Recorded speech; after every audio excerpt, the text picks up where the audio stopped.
desenhos, brinquedos para as crianças, enfim. A criação estava lá, mas faltava algo ainda mais para que se tornasse de fato arte. O Frederico Moraes, então, que é esse crítico que descobriu o bispo nos anos 80, estive com ele há um mês atrás, justamente. De vez em quando a gente se encontra em situações de falar sobre o bispo, em eventos sobre o bispo, e ele fala o seguinte, que é um processo que ele divide mais ou menos a obra dele em algumas etapas que eu achei muito interessante. O bispo, ele, segundo o Frederico Moraes, as primeiras coisas que ele faz são objetos como esses aí, são reproduções de tudo que a gente tem no mundo dos homens, na cultura material humana, que ele reproduzia ou pegava essa coisa pronto, desfiava a linha do seu uniforme e enrolava esses materiais, né? Conversando com o Frederico Moraes, ele diz então que essa primeira etapa que pertence a esses objetos, que o Frederico chamou de órfã, porque são objetos recobertos por fios azuis, né, do próprio uniforme, é como se o bispo então tivesse essa necessidade de aprender aquilo que parecia que a sua memória começava a escapar. Então, todas as coisas do mundo são reproduzidas ou recriadas. Todo o material que ele se utilizava, é importante dizer, que são dejetos da própria colônia Juliana Moreira. A colônia Juliana Moreira, a gente tinha um espaço de não sei quantos alqueires de terra. Cada pavilhão é um espaço enorme. Aquilo era um mundo, né? Então, tudo que o material, era material recolhido ali no próprio quintal da colônia, né? Então, aqui a gente tem os órfãos. Vocês observem que também tem, todos os trabalhos, a maioria deles, tem siglas, ou às vezes o nome do objeto, né? Mas também números, como uma espécie de organização, mas uma organização da qual a gente não tem a chave da compreensão. Bom, pode passar adiante. Aqui a gente tem uma imagem, só para vocês terem uma ideia, de uma exposição desses vários órfãos, ou desses vários objetos recobertos por fios azuis e que são, então, reproduções de toda a cultura material do homem. Nesse processo de criação, ele vem acompanhado, então, por essa missão. Então, eu não vejo aí o delírio e a obra desconectadas. É bem verdade que a palavra delírio já foi mal interpretada no sentido de que eu estaria reafirmando com o termo delírio, de que se trata de uma obra fruto da loucura, da insanidade, né? Como se fosse, então, sinônimo de obra psicopatológica ou de expressão da loucura. Muito pelo contrário, né? Hoje em dia, vários cientistas contemporâneos, posso citar alguns deles, o químico, prêmio Nobel, Ilya Prigogine, o sociólogo Edgar Morin, o matemático Henri Attal, enfim, tem uma série de cientistas contemporâneos que vão dizer o seguinte, que todo o processo de criação, de invenção, inclusive na ciência, quando o cientista cria uma hipótese, parte de um processo delirante, ou seja, de uma espécie de caos desorganizador. O Edgar Morin, então, ele fala até em 4 momentos diferentes, né? Ele fala numa espécie de ordem, desordem, a desorganização, e depois um processo de uma reorganização, mas que reconfigura tudo aquilo. E que todo o processo criativo, não só do artista, do cientista, de qualquer um, que se põe a criar algo, que busque algo, de novo, passa por aí, né? E que também a questão e no delírio, logicamente, a gente tem aí o papel do inconsciente, mas que também não se reduz aí a resíduos da nossa sexualidade, mas pensando no inconsciente como algo bastante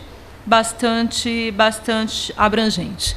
Então, a palavra delírio, ao menos no meu trabalho, ela não tem ele não é sinônimo de doença mental, mas é justamente para falar tem uma coisa poética, porque a lira, o delírio vem do quê? Do poeta, quando ele desafina a lira. A lira é um instrumento símbolo assim da poesia do Arcade, do classicismo, né? Então é aquele que desafina a lira, é aquele que fica entorpecido pelo próprio som que ele produz dessa lira, né?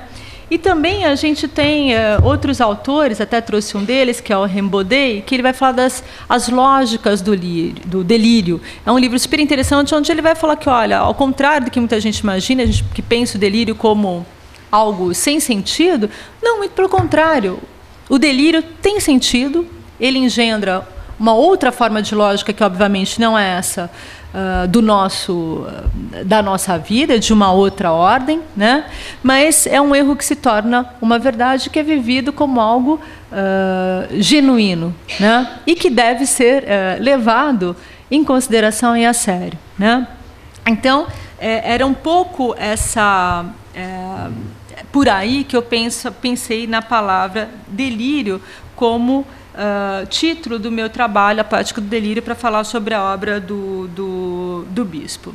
Bom, o bispo, pode passar adiante? Então, aqui é um outro trabalho que a gente tem dele, que é interessante, assim como o Ranchinho. No meu livro, eu divido um pouco... Lógico que essas divisões a gente faz como pesquisador para pensar numa espécie de temática, mas nada disso é rígido, é rigoroso, né? Mas é interessante pensar como o Ranchinho se interessava pelo tema do circo, do parque de diversões. Tem todo um universo do bispo, desse bispo que ainda produz um trabalho de cunho bastante artesanal, né? Que tem a ver com esse universo infantil, vários brinquedos em miniaturas, como o próprio cavalinho de pau que a gente viu, e esse belo carrossel, por exemplo. Bom, o que foi o processo, pode passar adiante, de produção do bispo? O bispo, no pavilhão em que ele viveu lá na colônia, ele viveu numa cela forte, ele foi colocado num pavilhão para os doentes tidos como mais violentos, etc. e tal. E lá ele, então, produzia lá a sua missão. É interessante que, a partir do momento em que o bispo se vê como um escolhido de Deus, quer dizer, ele deixa de ser aquele bispo para se tornar um outro bispo, o bispo filho de Deus, quando não o próprio Deus. E aí tem um diálogo no filme do Hugo Denisard, um documentário muito engraçado. O Hugo pergunta assim para ele: você me explicou que os psiquiatras não curam os loucos. Como é que é essa história? Explica para mim de novo. Aí o bispo responde: segundo a reza do clero, os vivos e os mortos.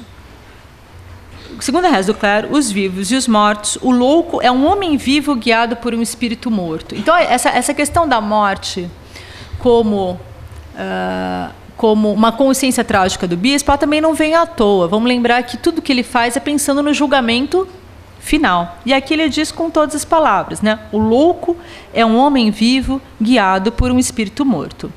É o bastante ser mandado pelo Criador, onipotente. Aí o Hugo Denisard pergunta: e os doentes são guiados por um morto? Né? Ai, cadê? Me perdi agora. E os doentes são guiados por um morto? Né? E ele vai dizer que sim, que os doentes são guiados por um morto. São mortos, imortais, igualmente a minha representação. Quando eu cheguei lá no Engenho de Dentro, na Praia Vermelha, os doentes que eram bons espiritualmente me acompanharam. E eu disse: por que vocês me acompanham?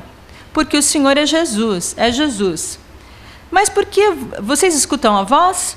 Escuto a voz dizendo que o Senhor é Jesus. Então, é o bastante. O Hugo pergunta: e qual é o morto que lhe guia? E o bispo responde: o morto, eu escuto Jesus Filho, e para mim é o bastante. Hugo pergunta de novo. Jesus Cristo é o morto que lhe guia? Não. Jesus Filho é o Pai que me guia. Para quem enxerga, né? Olha, então ele se dizia filho de Jesus, olha, ele era o próprio Deus. Então era uma espécie de escravo e ao mesmo tempo concorrente do próprio Deus. Escravo porque ele tinha que fazer tudo o que essas vozes lhe diziam, mas ao mesmo tempo ele era uma espécie de Deus soberano. E aí então eu trabalho com a ideia de que o bispo foi um homem homo-religiosos. Ele fundou uma espécie de religião própria, né? Onde o espaço da sua cela ele transforma num espaço sagrado. Hoje o Maurício falava do tempo circular, né? Ele engendrou uma espécie de tempo circular nessa produção, né? O próprio bordado, a própria linha, o próprio movimento da mão que tece, que enrola os objetos, me parece que então fazia com que o bispo saísse desse tempo linear que escorre em direção à morte, né? Ele enviasse por um tempo outro, um tempo sagrado. E assim bispo foi criando uma espécie de mitologia própria, uma mito poética.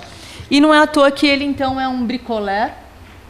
O bricoleur é a figura que recolhe tudo quanto é tipo de dejeto, né? Então ele era um acumulador e também um colecionador de coisas que a partir daquelas coisas criavam outras. Só então para terminar, o bispo era um homem que lia e apesar de ter ficado tantos anos isolado numa instituição psiquiátrica, ele era um homem que tinha conhecimento do que se passava no Brasil e no mundo, né? Então, por exemplo, ele tem várias faixas de Miss e tem uma que é Miss Afeganistão e plena Guerra Fria. Então ele tinha absolutamente, não era alguém que não tinha consciência, que não sabia o que se passava. Da mesma forma que ele tinha uma espécie de controle sobre o próprio processo dele, pedia para que os enfermeiros trancassem ele na cela forte quando ele ia entrar em crise. Mas, enfim, a arte lhe deu um lugar na vida. Eu diria que existem dois bispos, um bispo antes e esse bispo depois, que é o bispo que nós conhecemos, né? Através dos seus rituais, ele jejuava para tornar o seu corpo transparente. Tem algumas falas dele que incrivelmente próximas do poeta e teatrólogo Antonin Artaud, na concepção de um corpo sem órgãos, né? Então é muito interessante como toda a história dele está rodeada de uma série de coisas interessantes, inclusive o próprio nome.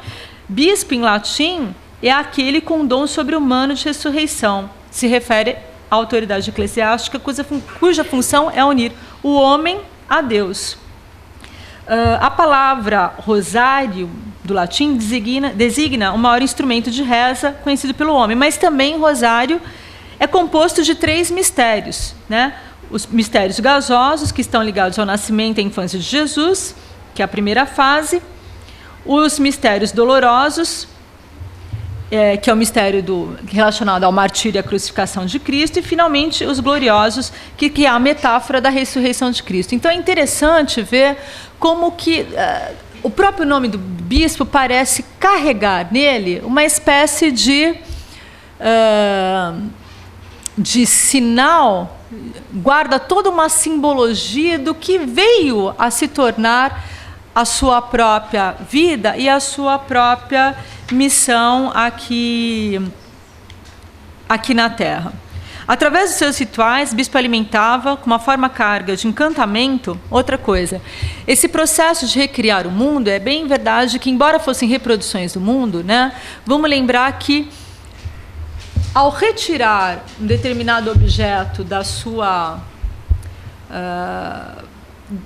do lugar que lhe cabe na sociedade, então um relógio é feito para ver horas, mas a partir do momento em que eu me aproprio dele, transformo ele numa outra coisa, ele não me serve mais para ver, ele não é mais um objeto utilitário. Então, bispo criou realmente um outro mundo, um mundo de sonhos, um mundo que, segundo ele, a Terra não teria buracos, não teria pobreza, não teria psiquiatras, porque não teria doenças, nem tristeza, né?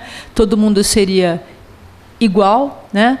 E, logicamente, ele seria o Todo-Poderoso nesse novo mundo. E toda essa obra, então, ela é um sonho de felicidade, né? Ela é a vontade, o desejo do bispo de uma outra vida. Então, todos esses objetos, toda essa obra dele, realmente guardam uma espécie de aura sagrada, na medida em que realmente eles deixaram de participar desse mundo pragmático utilitário para se elevar à qualidade de obras. Então, através dos seus rituais, o bispo alimentava com uma forma carga de encantamento o tempo que corre irreversivelmente em direção à morte. Encantar aqui significa criar um novo mundo no qual não há mais fronteira entre sujeito e objeto, realidade e desejo.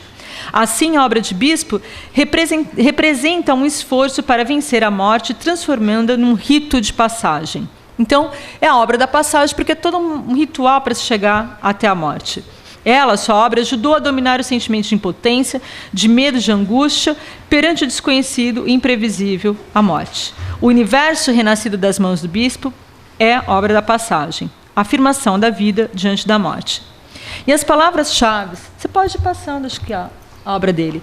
As palavras-chave de sua poética, que eu escolheria, seria deslocamento do mundo, e aqui é uma palavra valise, né, onde a gente junta deslocar com loucura, um deslocamento do mundo, messianismo, catalogação e ordenação, transformação do inútil em sacro, do útil em objeto, fetiche.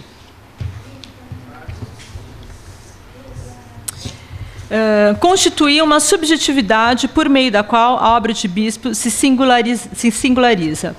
Sua arte participava plenamente do intento metafísico de transfigurar a vida. Ao recriar o mundo, bispo elevou-se à condição de poder ser. Efetuou uma abertura onde foi capaz justamente de existir.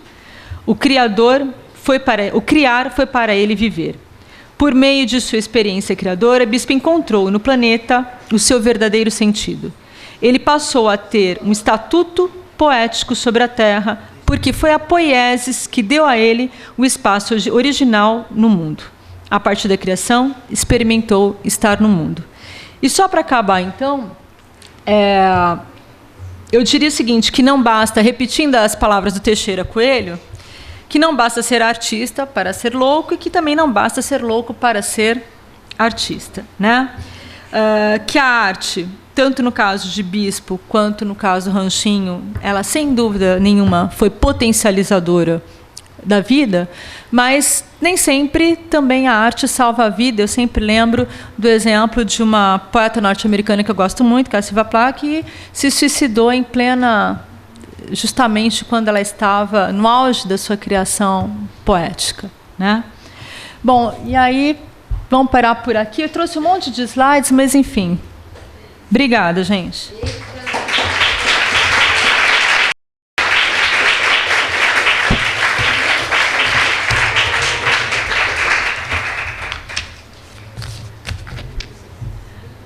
A gente não tem tempo, né, para perguntas. Ai, que pena. Que pena, porque eu acho que essa é a parte mais...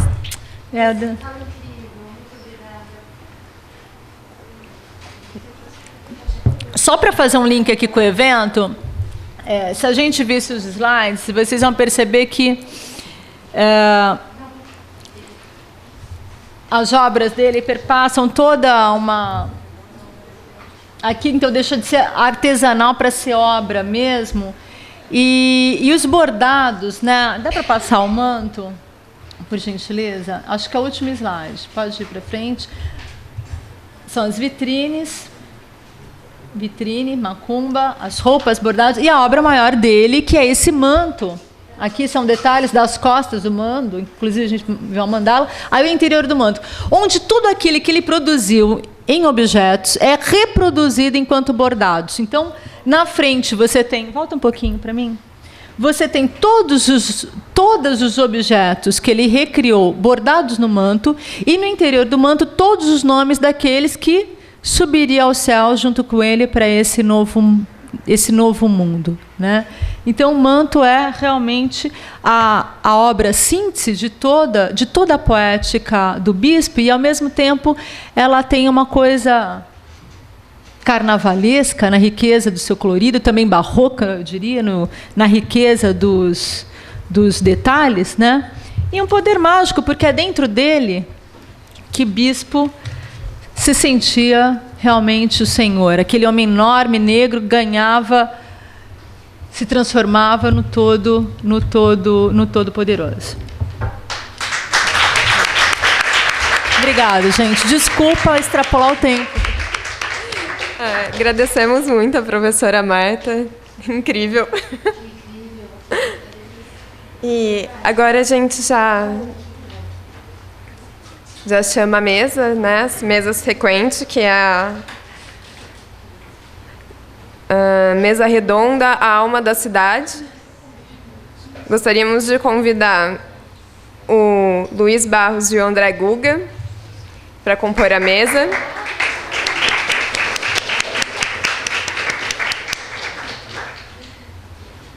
Gostaríamos de convidar também o professor Dr. Fernando Teixeira Filho, da Faculdade de Ciências e Letras de Assis.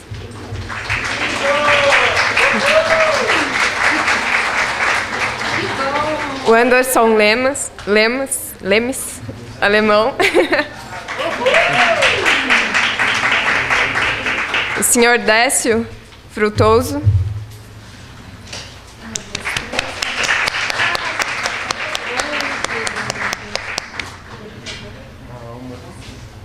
E como mediador da mesa, o professor Niva Miguel.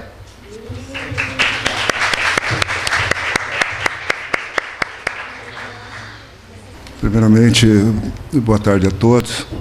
Professora, quero agradecer o convite dos organizadores do evento, que para mim é um motivo de muita alegria e uma honra poder participar e estar aqui agora como mediador desse debate.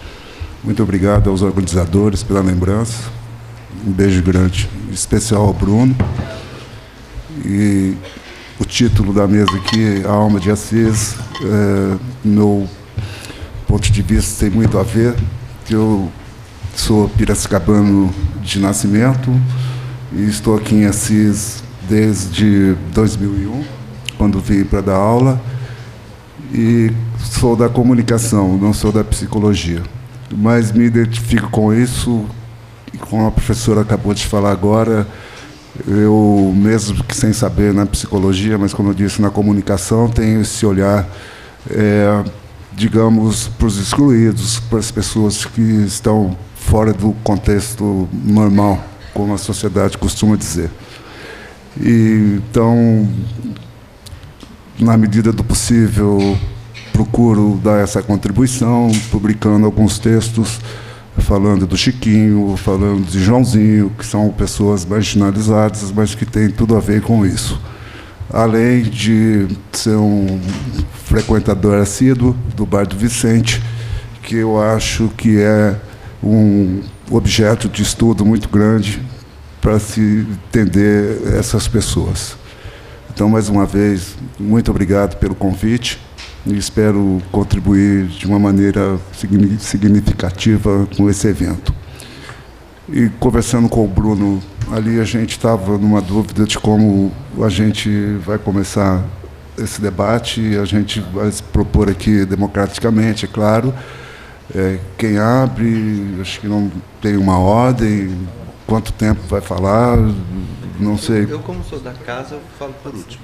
Então, o Fernando fala por último. E o pessoal aqui, lembrando que tem um santista como eu aqui, uma torcida jovem, então somos a maioria aqui pela primeira vez. Não vão nem jogar aí, porque sempre os Gaviões acabam ganhando, né? Mas deixa isso para lá. Então, vamos abrir. Alguém se opõe aí, quer abrir a fala? O Fernando já se propôs a falar por último. Esse aqui, o seu Décio, que é o ferroviário aqui, estava um pouco nervoso, me procurou. Ele disse que tem 87 anos, então... Primeiro, uma salva de palmas para o homem. uma figura. E ele pode não se lembrar assim, corretamente das datas e tal, mas eu disse, não se preocupa. Então, eu acho que seria uma homenagem muito legal, acho que se ele abrisse a fala, né, já que ele é assisense e tem muita história para contar. Ok, seu Décio? Então, com você, seu Décio. Por favor, seu Décio. E fique à vontade, fique tranquilo. Tá? Ficar sentado, né? Se quiser ficar em pé, só fica à vontade, seu Décio.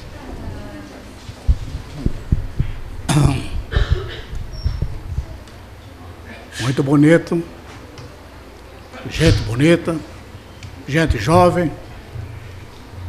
Muito bonito. Eu sou Décio Frutuoso, nascido em Assis, em 1927. Estamos hoje com 87 anos. 87 anos de Assis. A gente saiu um pouquinho, mas voltou logo. Tá? E em Assis, a gente frequentou o grupo escolar, tirou diploma em 41, onde hoje é a biblioteca. Na segunda quinzena das férias, quando a gente vem das férias escolares para a escola, então nós fomos para o grupo, que é hoje aqui, se eu não me engano é Mendes Júnior, né? Esse grupo escolar, né? Em 41. Aí meu pai já comprou uma caixa de engraxar, botou graxa, botou escova e falou para mim, agora você vai ganhar o seu dinheiro, porque nós não temos dinheiro. Tudo bem. A gente foi engraxar. Depois de um ano, eu arrumei para trabalhar na oficina mecânica, consertar carro. Era o meu... Eu queria trabalhar de mecânico. Então, porque quando eu tirei diploma, eu já tirei com 50, já fazia 5, 6 anos que eu estava lá estudando. Né? Todo ano eu repetia, né? Aí a gente foi trabalhar na oficina mecânica. E na oficina mecânica eu trabalhei uns 20 e poucos anos, cheguei a ser chefe de oficina mecânica da Willis. A Willis era do Raja Jabur, aqui em Assis. Aí a gente saiu da oficina e eu jogava futebol. Essa parte vai chegar depois.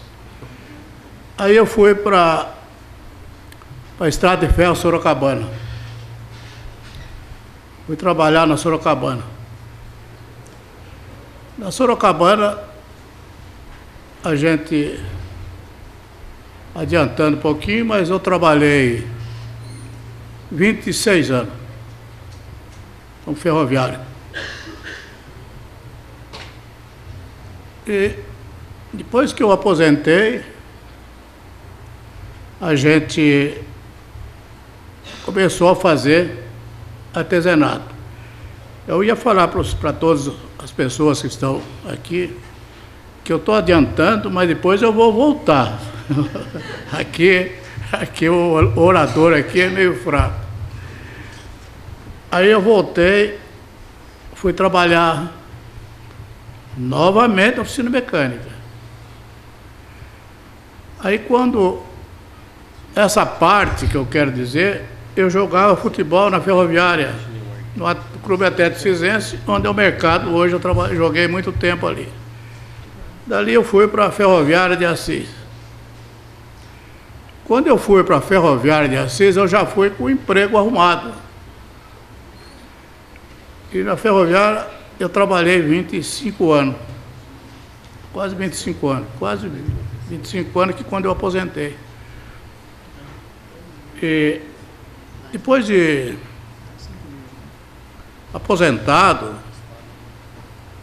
eu jogava futebol, né? Eu jogava futebol na Ferroviária, joguei muito tempo na Ferroviária. Aí eu voltei e comecei a trabalhar em oficina mecânica particular. Né? Trabalhei muito tempo ainda. Foi quando eu aposentei de uma vez. Isso já estava aposentado. Foi quando eu comecei a fazer artesanato de madeira. Artesanato de madeira eu fui levado pela dona Cida Santilli, que a gente tem saudade dela até hoje, para fazer parte dos artesãos de Assis. E eu, desde aquela época até hoje, eu estou... Você está fazendo artesanato, você... Né? É uma coisa de veterano não ficar parado, né? E eu toda a vida gostei de trabalhar. Mas, às vezes a gente pula uns pedacinhos, porque foi numa época muito boa que eu trabalhei na oficina mecânica, né? O Rádio Jabur era o Willis, que eu estou dizendo. E jogava futebol na Ferroviária, time profissional. Na Ferroviária eu joguei por uns 3 ou 4 anos, time profissional. Aí fui para Paraguaçu. Tinha uma ABC de Paraguaçu. Onde eu tinha um grande amigo meu, que eu não esqueço até hoje, foi prefeito lá, o Jaime. Foi prefeito.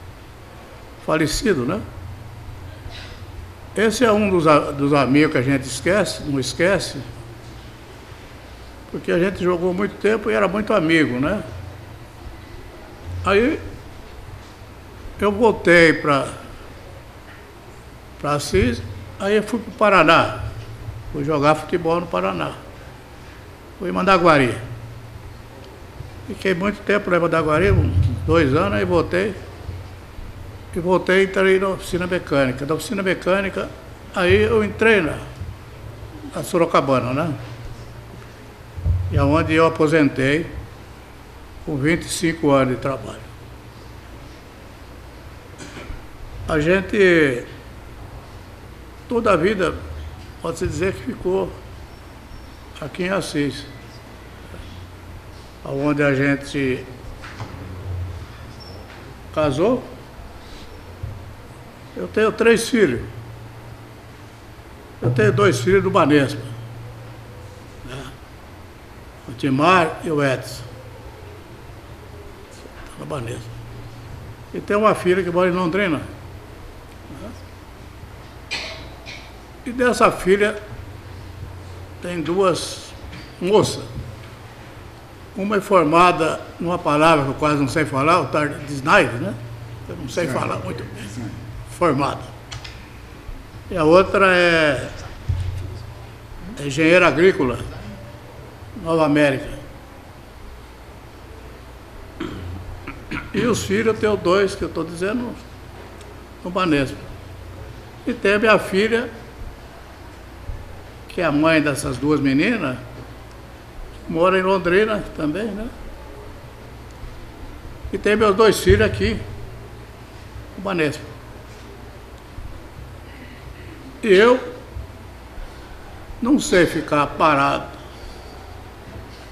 Teve uns tempos bons de boteco, né? Boteco para lá, boteco para cá, né? A Dona Maria acendendo vela. Ei, Dona Maria.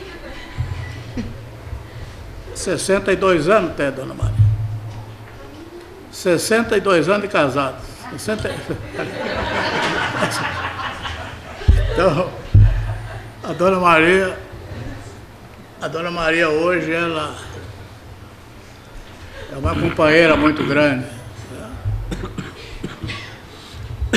Eu tenho esses, que nem eu falei, a minha família é essa, né? E eu faço o meu artesanato, porque hoje, que eu estou dizendo, Aquele negócio de sair para a rua, e vamos tomar uma e vamos tomar outra, churrasquinho, pescar. Chegar aí pescar, nem a vara, punha lá no rio, né? Tomando, bebendo, comendo. Tudo passou na época que aconteceu isso, né?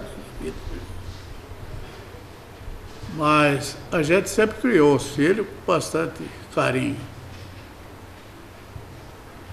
Agora, hoje, eu tenho meu artesanato, eu faço meus artesanatos. Vocês devem ter visto, faz 30 anos que eu fico ali perto da Dona Pimpa ali, né? Você faz o comércio do artesanato que você faz. Eu gosto muito de fazer. Hoje a rua, pescaria, encerrou, né? Não tem mais. Mas o que eu posso dizer para todos é que eu sou uma pessoa que eu vi Assis, como era Assis. Era o tempo, poucas pessoas que estão aqui, que viu charrete mesmo com o passageiro, ele vai para cima e para baixo, charrete cruzando uma com a outra, pé de bode subindo, carro entalando na Avenida Rui Barbosa, né? Carro ficando no buraco na Avenida Rui Barbosa, pé de bode, né?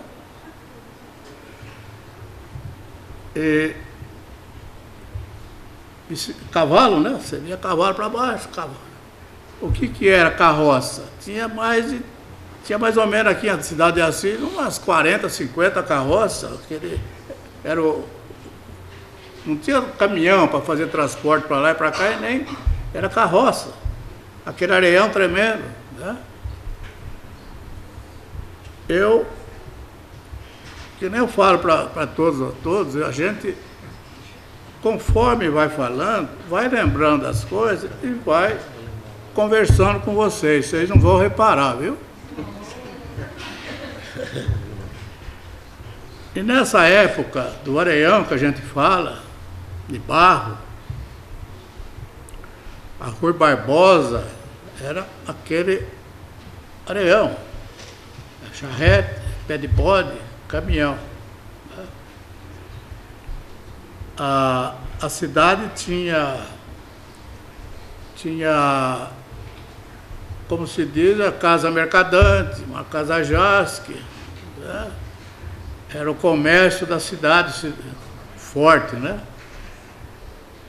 E hoje a gente analisa como que era a cidade de Assis e como que é hoje. Era um areião, né? E hoje o progresso da cidade é muito grande. E eu fico muito orgulhoso, porque hoje você olha a faculdade,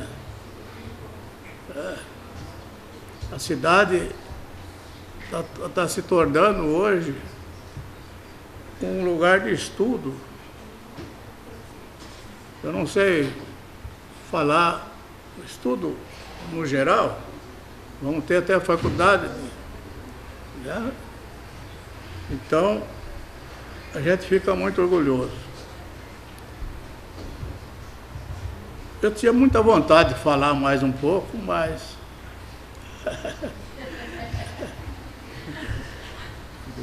a gente às vezes esquece um pouquinho. Dá licença um pouquinho.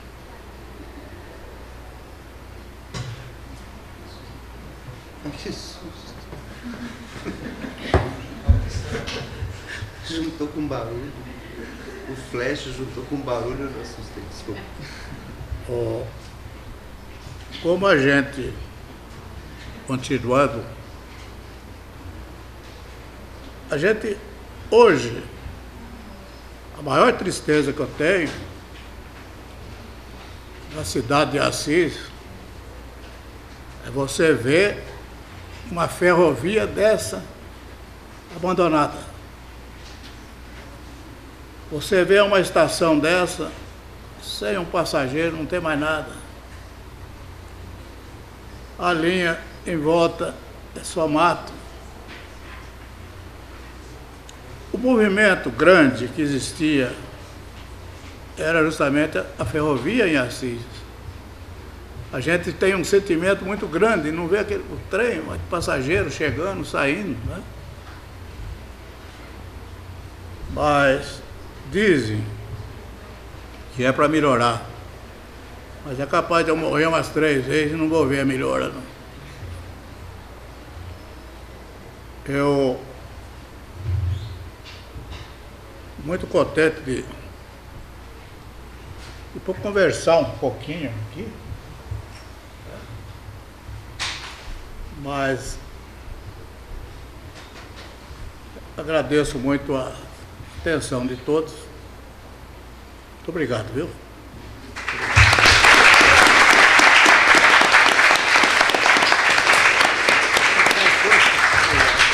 Maravilha, Sagaz. Tranquilo. Não é fraco nada. Boa tarde, pessoal. Eu sou Anderson Ferreira Lemes, natural de... Deixa eu ficar mais relaxado aqui. Estou cansado, acabei de chegar em São Paulo. Andando de ônibus é complicado. Sou Anderson Ferreira Lemes, natural de Assis, São Paulo. E mais conhecido como alemão. Ex-pichador, atuante também, sei lá. O rótulo colocam... As pessoas colocam isso em... Cada pessoa tem um preconceito através disso e colocam rótulos, né? Se é pichação, se é street art, ou se é arte, ou se é uma manifestação legal ou ilegal. E, bom, é muito bacana que ele estava contando aqui, é uma história viva, né? Eu tenho uma história muito grande com Assis, pela relação da arte mesmo. Quando eu comecei a fazer grafite em Assis, não tinha grafiteiros. O grafite agora se tornou... Hoje em dia o grafite está muito comercial, né? Então hoje você vê em novela, você vê em filme, você vê em grandes galerias. A street art hoje conseguiu atingir um patamar que antes não era visto, né? Em grandes lugares, né? Então hoje o grafite virou glamour, né? É o que eu acho. Quando eu comecei a fazer grafite em Assis, eu comecei a fazer por conta na escola. Eu estourei umas bombas na escola, questão de disciplina, sabe como que é molecada, né? Eu gostava muito de bomba. Sempre gostei de aparecer de algum jeito. Eu sempre gostei de desenhar também, mas eu gostava mais de bomba. Porque a relação com desenho e explosão, eu acho que, para mim, é muito próxima. Só que eu não pude ficar na bomba por muito tempo, né? Senão acho que eu estaria preso, né? Eu já tenho... não vou falar isso daqui, mas eu quero que ninguém faça também. Eu já botei fogo em carro... Tenho 5 apreensões, mas nunca por roubo, sempre por estar fazendo arte em algum lugar, às vezes num lugar que estava caindo, estava fazendo um grafite, alguma coisa, chamavam a polícia e falavam, tem um cara vagabundo pichando muro aí, acho que vocês têm que levar. A polícia não falava nada, já chegava e o que você está fazendo aí? Ah, não, levava embora. Então, agora vocês veem, tipo, há 12 anos atrás, quando o grafite ainda não tinha essa visibilidade que tem hoje as pessoas conhecem mais, né? No interior, tipo, só tinha grafite em São Paulo, as grandes capitais, tinha Gêmeos, Zezão, alguns grafiteiros que estavam começando a sua carreira ali, Cobra. E eu aqui no interior, até eu nunca tinha visto um grafite na minha frente, assim, só vi por revista, em algumas coisas assim que passava e eu não sabia que eu estava fazendo era grafite. Aí, através dessa bomba que eu estourei na escola, e pintou a oportunidade de eu ser expulso da escola.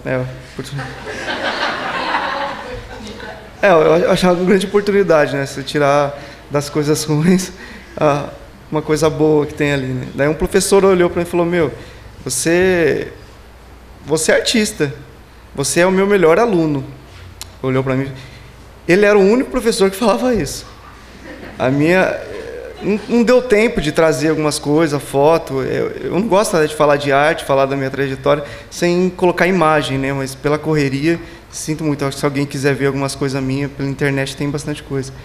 Mas fica para outra ocasião, que daí eu trago mais uma coisa mais completa. Aí, esse professor falou assim: meu, você tem que fazer uma que não seja bomba, pelo amor de Deus, você já está fazendo bagunça demais. Ele falou assim: eu vejo um artista em você que quer se manifestar e não tem oportunidade. A escola, ela não está ouvindo os alunos, não está ouvindo você, eu entendo, que é meu professor, que eu falo dele sempre, que é o Lilão, que eu vejo ele como, para mim, a porta, a escuridão, ele é a porta que estava aberta e ajudou eu a seguir um caminho.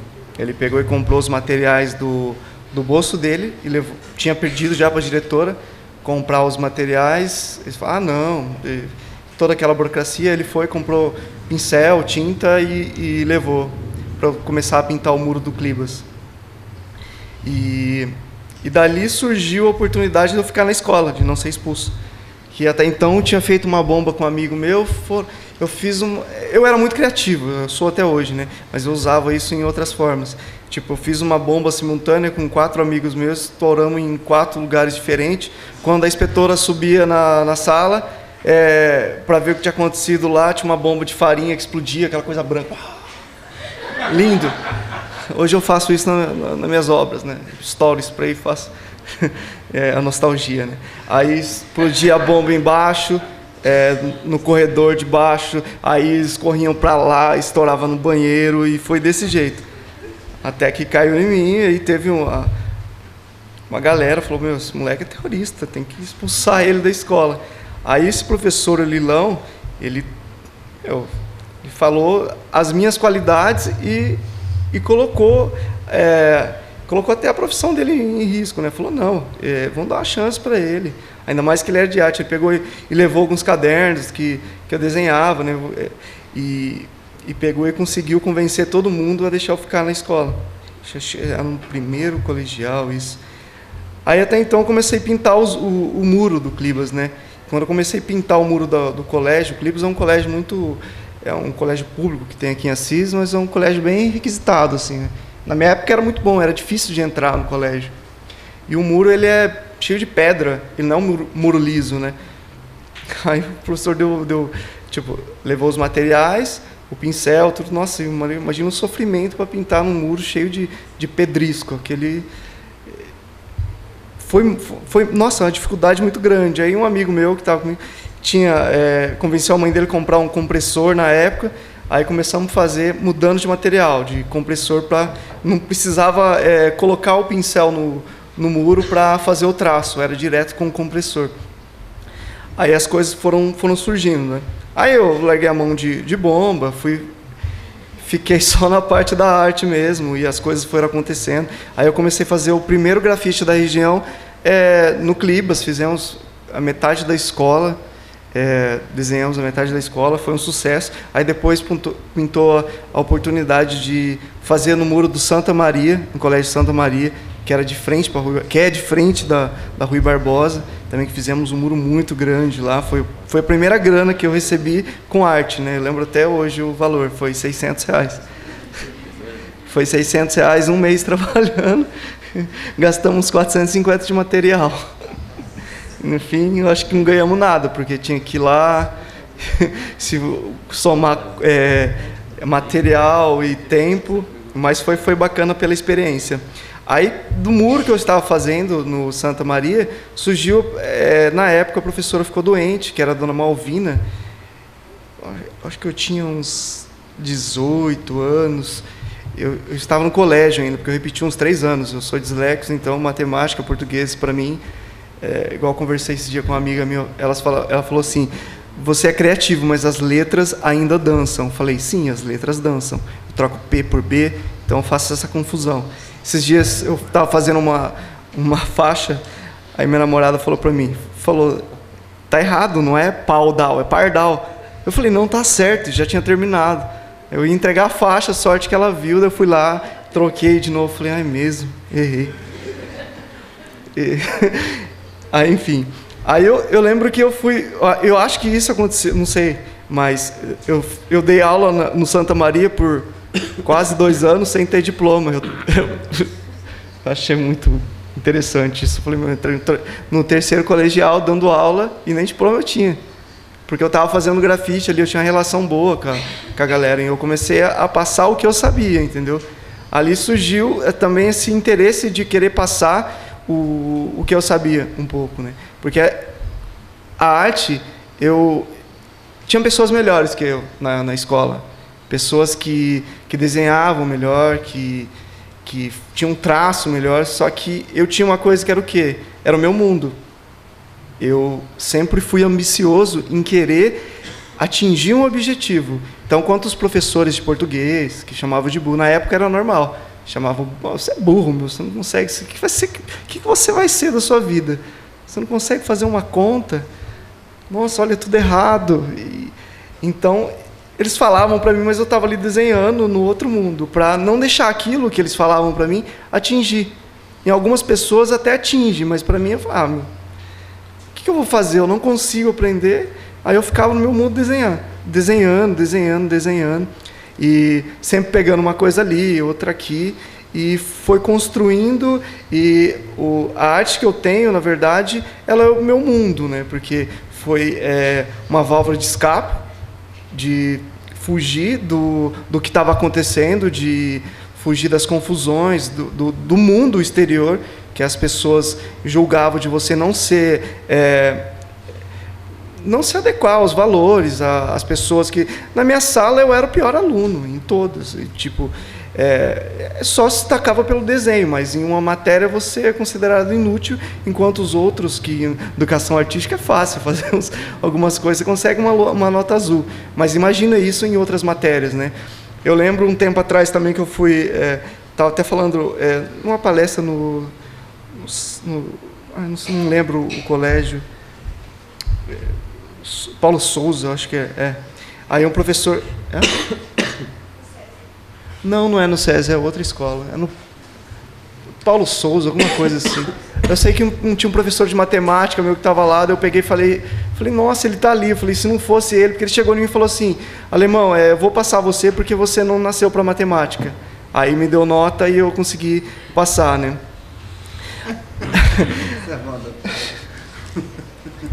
E realmente, ainda bem, graças, eu conseguia passar, consegui terminar o colégio, e depois de um tempo, aí eu saí da escola e comecei a fazer grafite eu já estava fazendo grafite na escola, comecei a fazer na rua, e as coisas foram surgindo, e eu trabalhava na padaria do meu pai também, comprava um material, comprava algumas coisas, ia para a rua. Aí eu sempre deixei bem claro para minha mãe, falei, eu posso... se eu for para a delegacia, alguma coisa, é por conta de grafite. Eu fazia muito rapel também, subia em torre, fazia algumas coisas que não é legal perante a lei, né? Ia de madrugada nas torres, amarrava as cordas e descia, para sentir adrenalina mesmo. A minha assinatura até hoje ela vem desse lado anarquista que eu tinha, que era esse conceito mesmo do grafite. Acho por isso que eu tenho grafite... a arte que é para todo mundo, né? Então, no grafite, estava fazendo grafite na rua, você conhecia um mendigo, conhecia uma pessoa que passava ali, trocava ideia com você, que muitas pessoas passam e nem percebem, né? Vê você tudo sujo de tinta e olham daquele jeito assim, sabe, aquele preconceito, e você ali pintando, né? Coloca um foninho na orelha e segue no seu desenho, no seu mundo, igual fazia na escola. Isso para mim nunca foi tabu, para mim foi sempre normal, né? Mas sempre as pessoas pegavam e olhavam torto, né? Mas aí começou a me cansar pelo fato dos policiais, e começar a me chamar de vagabundo, né? Eu nunca fui vagabundo, eu comecei a trabalhar com 13 anos.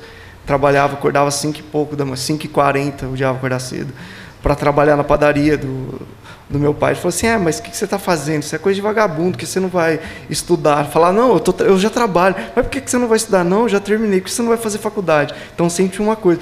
Eu chegava e eu falei, eu vou fazer faculdade. Aí eu comecei a estudar um pouco, consegui passar em artes e consegui concluir o curso e também aprendi muita teoria, né? Na faculdade é muita teoria. Acho que é legal a vivência que você tem, a amizade que você faz e essa coisa de sugar mesmo as pessoas e conhecer pessoas maravilhosas e trabalho também, histórias. Eu acho que o artista ele necessita de conhecer pessoas diferentes, local, conhecer histórias, né? Como tem uma história viva aqui.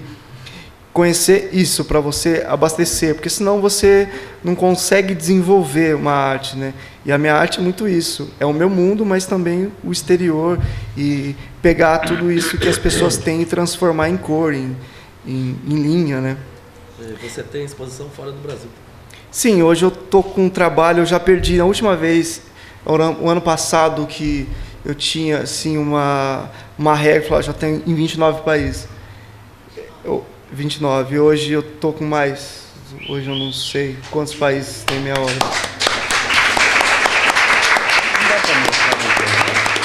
Dá, tem internet aí. Qual que é o site? Coloca Alemão Arte, Temudo, parece bastante coisa. Alemão Arte.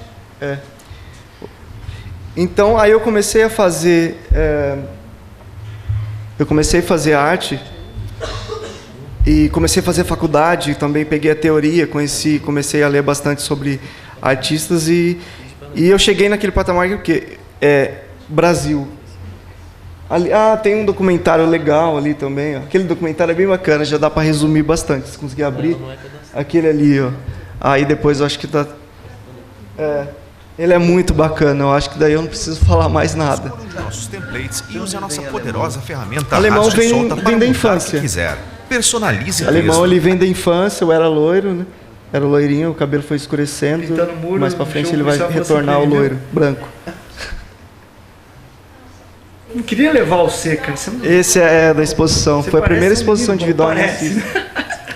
Ele era controverso. Ele nunca aceitou as coisas pacificamente. Uns que falavam assim, mas isso é uma discrepância. Como é que ele tem 10 com você, 10 com você, e com a gente ele tem meio? Eu nunca me interessei por matemática, português, achava muito difícil, porque eu fui disléxico, quer dizer, sou até hoje, né? Nossa, o Anjo era terrível. Eu deixava pra lá, sabe? Muitas vezes, para não brigar, eu ficava até quieto, né? E eu sempre penso nele como aquele menino bonzinho. Eu acho que eu fui muito rebelde, eu sou até hoje, mas eu sou mais contido, né? Ele se aventurou pelo mundo, eu dizia isso pra ele, então lute. Lute, porque ser artista e ser reconhecido é muito difícil no mundo da arte. E a gente sabe ainda que ele vai chegar muito mais longe. Eu acho que, na verdade, o artista ele não se forma nunca, né? Ele está sempre em transformação.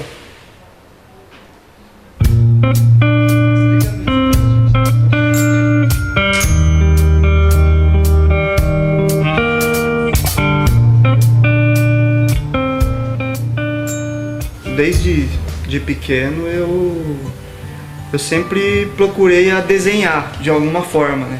Aí eu começava a desenhar no asfalto. Eu tinha um asfalto, eu morava na Vila do Verde, tinha um asfalto liso ali, bem lisinho. Eu pegava uns giz, eu pegava um pedaço de bloco quebrado e ficava desenhando no asfalto. Ficava fazendo vários desenhos assim. Eu acho que desde essa época eu já tinha o fascínio de fazer uma arte na rua. Porque a rua, eu era um menino de rua, brincava na rua, caía com alemã, fazia outras coisas, então a rua era meu palco.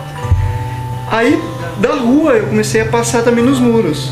Como eles pegavam e faziam calçadas e deixavam o cimento cru e faziam o nome, né? Nossa, direto, pegava e faziam também, assinava ali, fazia uns desenhos nas calçadas, assim, deixava minha marca ali. E aí eu passava, outro dia via ali, falei, nossa, tá aí, às vezes ficava lá por 2 ou 3 anos, ia passando o tempo e aquela marca tava ali. Nossa, que bacana. E eu ia me identificando com isso. Ali eu já tava fazendo grafite sem saber que era o grafite. Eu já tava demarcando muro, fazendo coisas que pra mim era legal. E sozinho, descobrindo e começando a descobrir.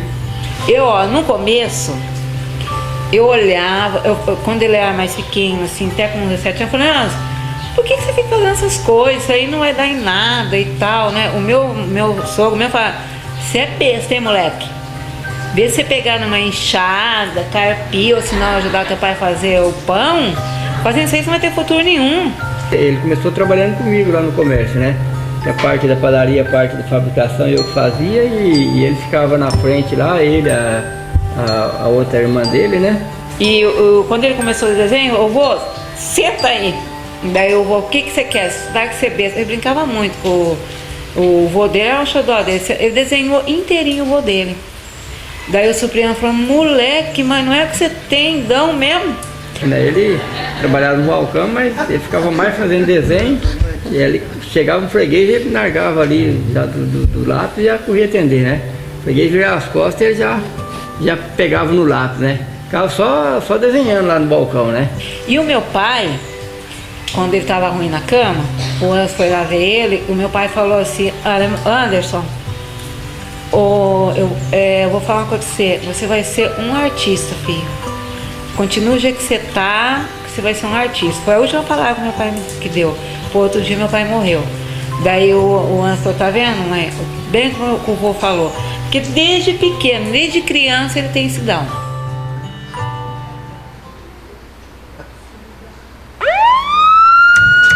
Quando você é adolescente, você quer demarcar lugar. Aí eu lembro que aconteceu, eu estava no Clibas com uma namoradinha da época e estavam atrás da escola e a diretora pegou e chamou o pai da menina, tudo, e fomos expulsos. Expulsos não, tomamos uma advertência por um tempo, né? Eu fiquei revoltado, falei, não tá fazendo nada demais. Aí, com a rebeldia, eu fiz uma bomba, preparei uma bomba e fui fora do período de aula. O Paulinho levantou e falou assim, vamos? Eu falei, vai aonde? Porque o cara no pé, né? Vai aonde? Daí o Paulinho, nós vamos acertar umas bombas aí lá no Cribas. Falei, vocês vão sortar a bomba no Cribas? Se olhar que a polícia pegar, vocês não vão tirar ninguém, não. Daí, menino, foi mesmo. Eu pensei que não ia, foi. E eu sei que na época, eu lembro que saímos correndo uns 4 quarteirão, fomos esconder na casa do amigo nosso. E a polícia, chamaram a polícia. A polícia foi atrás de nós e estava escondido embaixo da cama. Quer dizer, a polícia, tem alguém aí. Eu só escutei a avó dele. Então, os meninos acabaram de entrar, esses vagabundos vão entrar embaixo da cama. Aí pegaram nós embaixo da cama e levaram, deu o primeiro BO de vandalismo que eu tive na época. Aí foi muito sério, porque quebrou vidro também, foi o seguinte, ele soltou uma bombinha na escola. Foi numa sala que eu explodi bomba que estava vazia, só que foi uma confusão danada.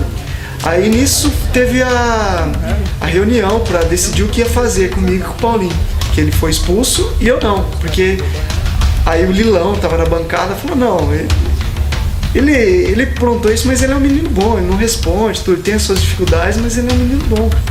E sempre me apoiou, dá uma oportunidade para ele, dá uma última oportunidade para ele. Daí eles deram a oportunidade, mas ele teve que fazer cumprir lá pintou o muro inteirinho, daí ficava babando na pintura dele, sabe? O que eu falei pro alemão, falei assim, alemão, você soltou essa bomba, mas o barulho, passa um outro carro, passa uma moto, de repente já mascarou o barulho da sua bomba. O vento já levou a fumaça, só que é o seguinte, a sua arte, se você fizer a arte, ela vai ficar por muito mais tempo. Ok, daí ele conseguiu me dar a oportunidade, daí ele pegou e sentou comigo e falou, você é um artista, você vai ficar fazendo essas coisas, faz alguma coisa pra você ser visto do lado do bem, não do lado do mal, vai explodir bomba, fazer essas coisas de bandido, isso não se faz, você é um menino bom.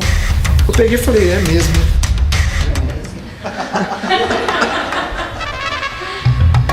E foi juntando BO, chega numa parte eu peguei e falei, tô na rua, chamando de vagabundo, as pessoas olhavam pra você, tudo sujo e... é vagabundo, eu não tenho o que fazer. Fica pichando o muro. Eu achava que grafite era pichação, desde aquela época já é pichação. Porque o grafite geralmente não é bem visto pela sociedade. Olha, eu penso que o preconceito ele tá naquele que olha, né? O grafite hoje é considerado arte urbana. quando eu comecei a pintar, se eu nunca tinha visto um grafite ao vivo, imagina os policiais, imagina as pessoas, as autoridades que viam, meu, o que esse cara tá fazendo? Tá pichando muro? Dentro dessa urbanidade, é para todos. Eu vejo o grafite como uma arte democrática, uma forma de linguagem em que o cidadão comum se vê. Aí começou o outro desafio meu, né? Foi a outra briga de começar a querer falar, meu, isso é arte. E o alemão, ele já tinha essa facilidade, ele nasceu com o dom da arte. A ideia do talento, a ideia do dom. Ai, fulano tem o dom do desenho, né?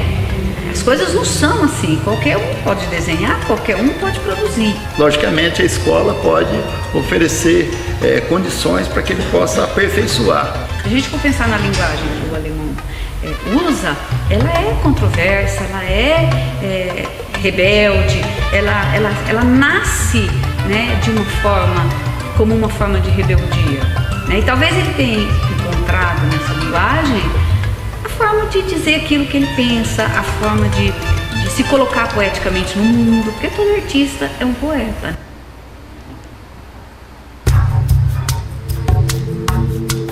O alemão, ele me procurou logo no começo da carreira dele. Ficou sabendo de mim, né? Foi lá no meu ateliê, me procurou, perguntou se eu dava umas aulas para ele, porque o meu estilo de pintura é completamente diferente da dele. Ele gosta de pintar surrealismo. Tanto é que ele admira muito o Salvador Dalí, né? Umas grandes referências minhas, eu vi no ateliê do Marobo, o livro de Salvador Dalí, eu falei, nossa, eu quero pintar isso, cara, o que é isso? Então ele queria aprender uma técnica diferente, que as pinturas dele eram mais chapadas, não tinha luz, não tinha sombra, não tinha perspectiva. Então ele fez 2 anos de aulas comigo lá, pintando em tela, com pincel, com tinta a óleo, né? Aí eu comecei a fazer aula com o Marobo também, ele começou a me dar, falou, meu, vai contigo, não sei o que, eu começo a fazer uma coisa, mas pedir permissão. Aí foi na construção também de começar a fazer as coisas certas nos lugares certos, né? Já dei bastante conselho para ele, assim, ó, você quer aparecer, você quer fazer nome, pinta as coisas que realmente agradam ao público. Eu sabia que ali era um diamante bruto, que poderia ser polido e dar aquele boom, assim, sabe? Na época, ele tinha potencial para ser um bom pintor, bom artista plástico.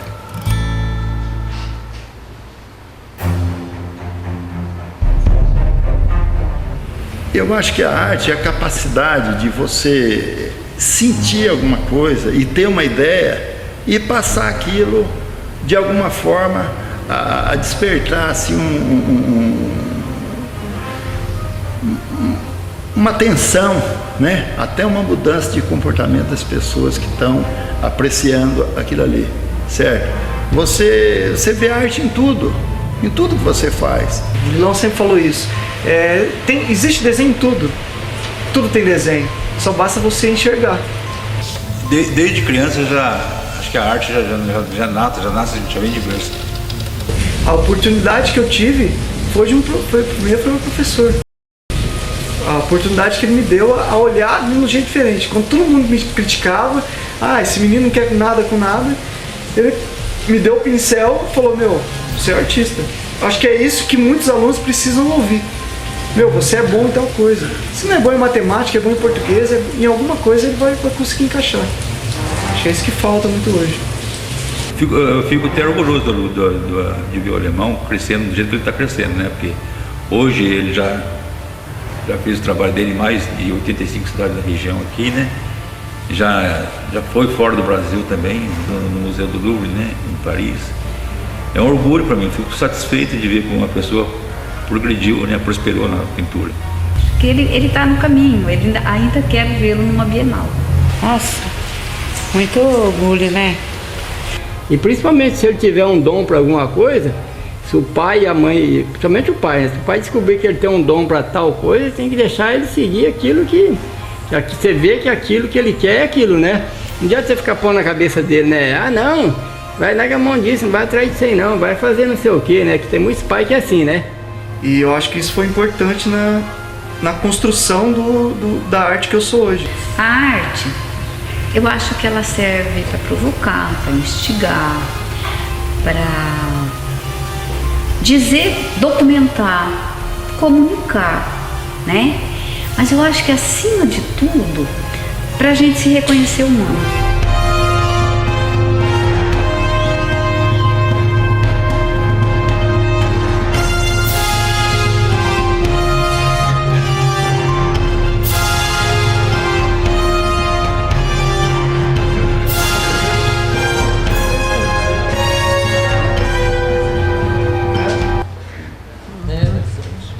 Bom, acho que não precisa falar mais nada.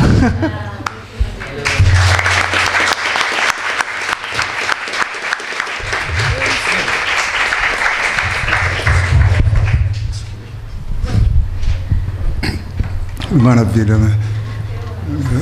Fiquei animado agora aqui. Nossa, como a Assis é rico, tem um monte de coisa rolando aí, né? Maravilha. Agora aqui vamos para Paula Alvinegra, Santistas, né? Felizes. Luiz e André, com a palavra.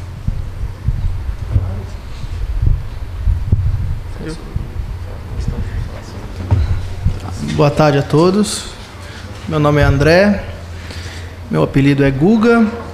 Uns conhecem por André, outros por Guga. Eu resolvi adotar os dois nomes juntos, ficou André Guga para facilitar para todo mundo. Sou nascido aqui em Assis, morei por aqui durante 27 anos, fiquei 10 anos na cidade de Santos e há 4 meses voltei para Assis. Sou o criador do grupo Memória Fotográfica Assisense, que está no Facebook, hoje com mais de 11 mil participantes e mais de 5 mil fotos de Assis, entre pessoas, lugares, eventos, enfim, coisas gerais de Assis, antigas, históricas. Eu resolvi criar esse grupo como uma forma de matar a saudade daqui da cidade, pelo tempo que eu fiquei morando em Santos. Pesquisei no Google, pesquisei em vários lugares, reuni arquivos meus e montei o grupo com apenas 5 fotos. E convidei amigos para participarem. E esses amigos foram postando fotos, e o grupo foi crescendo. Eu sou amigo do Luiz há muito tempo e não sabia que ele tinha um arquivo também muito grande. Convidando o Luiz para participar do grupo, ele agregou muita coisa no grupo que virou o que é hoje. Isso. 11 mil membros, 5 mil fotos, fotos que a gente nem sabia que existia, né, Luiz? E estamos indo aí, não tem muito o que falar, vou deixar para o Luiz falar um pouco. Tá? Então é isso, eu só criei e o Luiz, eu fiz o filho e o Luiz criou. Foi mais ou menos isso. Mas ainda assim eu ainda posto fotos, quando saio pela cidade eu sempre pergunto, tem alguma foto antiga aí? O pessoal sempre vai no guarda-roupa, na caixinha de sapato, tira, escaneia e ainda vou publicando. Quando dá tempo, né? Você tem seu trabalho. Quando dá tempo, porque eu tenho uma empresa de prestação de serviços, gosto muito de futebol, né, Niva? A gente sempre encontra na Praça da Vila Operária tomando uma cerveja lá. Quando dá tempo a gente vai fazendo isso aí, a gente se tornou um hobby. Entendeu? E queria agradecer a todos aqui que participam e quem não participa eu quero convidar a participar do grupo. Vou deixar a palavra com o Luiz, que ele tem mais talento para falar com vocês, tá?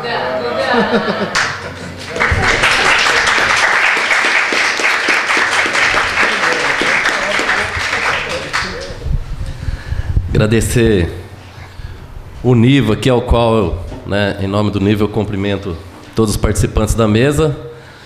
E agradecer ao Bruno, ao qual, em nome dele, a gente agradece a todos aqui presentes.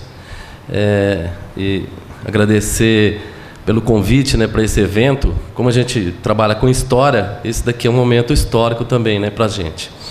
Meu nome é Luiz Barros, eu sou publicitário, mas ultimamente eu vivo de história. Eu escrevo livros. Eu escrevo livros de história de cidades, de empresas, de famílias afins, E graças a Deus não tem nem como pegar mais trabalho de tanto trabalho que a gente faz. Eu já fiz 6 livros, de história história de Câmara Municipal, história de Assis, já são 5 livros, né, doados inclusive aqui para a biblioteca. Mas o mais interessante, falando assim até sobre o grupo, hoje eu tenho um arquivo de mais de 30 mil fotos e documentos, inclusive muitos originais. Como o senhor Ferroviário aqui disse, né, é um arquivo muito rico, inclusive está disponível para os alunos, alguém que se interessar. Nós temos arquivos aqui desde 1850, da Lei de Terras, né, que são documentos originais, e fotos a partir de 1886, quando veio pelo Rio Paranapanema a primeira Comissão Geográfica e Geológica, de Teodoro Sampaio, que foi feito um relato muito grande sobre a nossa região, e também algumas fotos, né? E depois a segunda comissão, que foi em 1905, também partindo de Campos Novos, abrangendo a região também, são vários relatos, mapas, fotos, e até depois disso, a gente ainda está digitalizando isso ainda, né? Depois disso, digitalizado, os documentos que foram originais, né? A gente vai doar aqui para o CEDAP, que é o lugar certo, né, de ter a sua conservação. Muitos documentos, às vezes, falam, como que você conseguiu? São através de famílias, né? Por exemplo, tem uma curiosidade, tem uma família, o pessoal já ouviu falar, que chama família Seródio. Essa família é uma das mais antigas da região. Ela é oriunda de um padre. Ele foi o primeiro padre de Assis, né? Mas ele era padre e delegado em Campos Novos. E esse padre, ele foi grileiro de terra aqui na região. Padre José Seródio. Ele teve, eu achava, nas minhas pesquisas, eu achava que ele teria 52 filhos. Aí eu fui descobrir que ele só teve 32. Exatamente. E ele era padre e delegado também em Campos Novos. Então tem várias fotos dele puxando o índio pela corda, porque os índios lá eram escravizados, né, na época, entre Campos Novos e Platina. Então nós temos todo esse arquivo. No grupo a gente costuma não postar isso, a gente posta coisas assim de 1950 para cá, umas coisas mais novas, né, que o pessoal está entrando assim. Então essas coisas mais antigas assim ainda está lá no nosso arquivo lá. Eu estou utilizando algumas coisas que agora, esse ano, eu terminei um livro sobre a biografia de José George. Ele trouxe a Estrada de Ferro Sorocabana para cá, né? E ele bem sabe, e fundou a empresa de eletricidade Vale Paranapanema.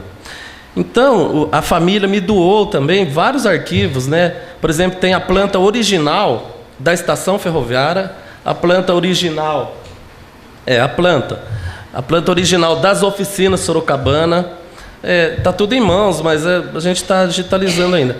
E vários mapas, né? Tem mapas, por exemplo, no nosso arquivo, acredite se quiser, de 1650 para cá. São mais de 300 mapas em alta resolução. Se a gente precisar imprimir do tamanho dessa tela aí, dá para imprimir. Então, na verdade, é um arquivo muito rico. Eu posso falar hoje, sem sombra de dúvida, que o meu arquivo, né, o nosso arquivo, é o maior hoje aqui da região da Alto Sorocabana. Daqui até Presidente Pitácio, aquelas bandas. E um outro livro, né, que eu estou terminando, é sobre fazendas antigas da Alto Sorocabana.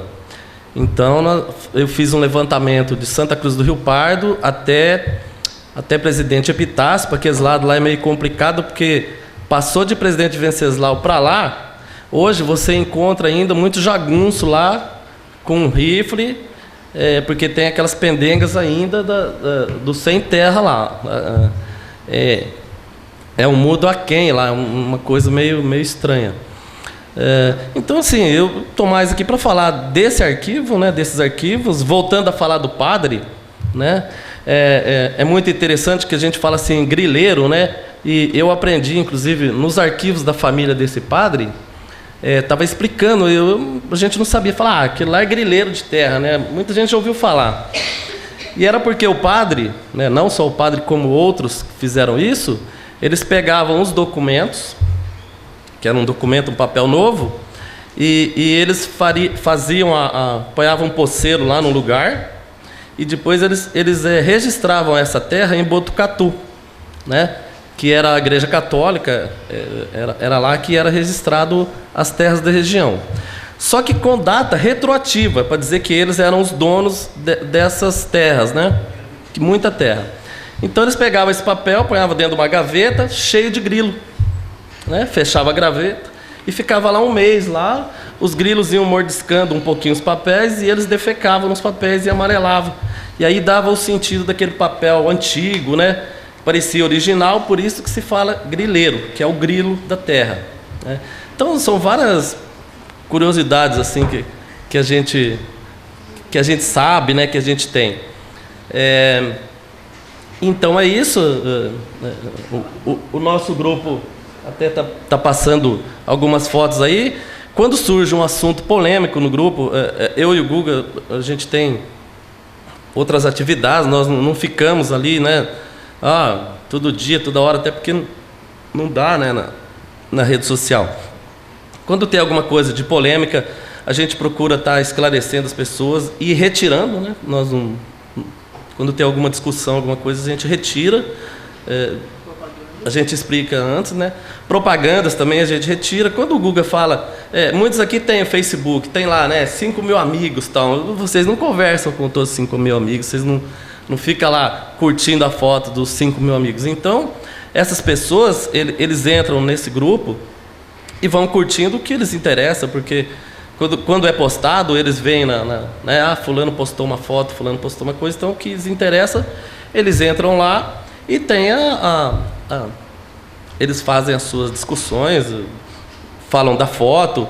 Às vezes muitas fotos a gente posta com uma data X e entra uma pessoa assim antiga e fala assim, olha, eu acho que essa foto é de 1900 e tanto, né? Porque ninguém é dono da verdade, então a gente também procura ouvir as pessoas assim mais velhas, com mais idade, né? Caso do nosso amigo aqui, que ele tem uma riqueza muito grande, né? Semana passada, por exemplo, eu tive com o Monsenhor Floriano. Em fevereiro, até a gente vai fazer um trabalho aí com ele, né? Que é um trabalho de história oral. E ele tem uma cabeça, né? Ele esclarece tudo sobre a história da cidade. E ele vai fazer 90 anos. Então, são duas pessoas também que, uma hora, se vocês tiverem oportunidade, é o Monsenhor Floriano e o seu Pedro Mercadante também, que é uma outra pessoa que a gente considera muito. Estamos ajudando ele é um poeta, né? Nós estamos ajudando ele também a formatar um livro sobre poesias, contando história de pessoas de Assis. Uma outra coisa que a gente está envolvido agora é com a Diocese de Assis, aquele prédio do Bispado vai ser transformado num museu de arte sacra. Então, é um prédio, aquela primeira parte, ela é original de 1928, né? E ali aquela primeira parte vai ser transformada agora num